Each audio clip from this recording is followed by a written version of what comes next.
വൈദികർക്കെതിരെ വീണ്ടും വനം വകുപ്പിന്റെ കേസ്.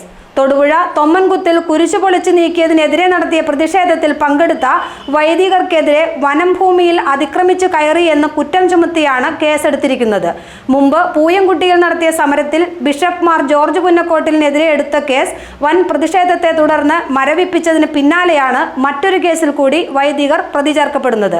വനം വകുപ്പിന്റെ കാടത്തം തുടരുന്നു എന്നാണ് കോതമംഗലം രൂപതയുടെ പ്രതികരണം.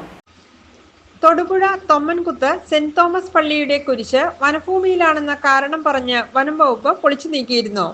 ഇതിനെതിരെ ദുഃഖവെള്ളിയാഴ്ച നടന്ന പ്രതിഷേധത്തിൽ പങ്കെടുത്ത വൈദികർക്കെതിരെയാണ് വനഭൂമിയിൽ അതിക്രമിച്ചു കയറിയെന്ന കുറ്റം ചുമത്തി കേസെടുത്തിരിക്കുന്നത്.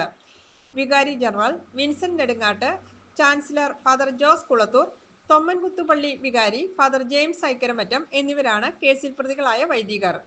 ജനപ്രതിനിധികളും നാട്ടുകാരും കേസിൽ പ്രതികളാണ്. വനം വകുപ്പിന്റെ നടപടിയിൽ കോതമംഗലം രൂപത ശക്തമായി പ്രതിഷേധിച്ചു. വനം വകുപ്പിന്റെ കാടത്തം പതിവാകുന്നു എന്നാണ് രൂപതയുടെ വിമർശനം. റവന്യൂ ഭൂമിയിലൂടെയും കൃഷിഭൂമിയിലൂടെയും സഞ്ചരിക്കുന്നവർക്കെതിരെ കേസെടുത്ത വനം വകുപ്പിന്റെ നടപടി അധികാര ദുർവിനിയോഗമാണെന്നും രൂപത കുറ്റപ്പെടുത്തി. ആലുവ മൂന്നാർ രാജപാത തുറന്നുകൊടുക്കണമെന്ന് ആവശ്യപ്പെട്ടുള്ള സമരത്തിൽ പങ്കെടുത്ത ബിഷപ്പ് മാർ ജോർജ് പുന്നക്കോട്ടിലിനെതിരെ വനം വകുപ്പ് കേസെടുത്തത് വൻ വിവാദമായിരുന്നു. വൻ പ്രതിഷേധത്തെ തുടർന്ന് ഈ കേസ് മരവിപ്പിക്കാൻ വനം വകുപ്പ് തയ്യാറായി.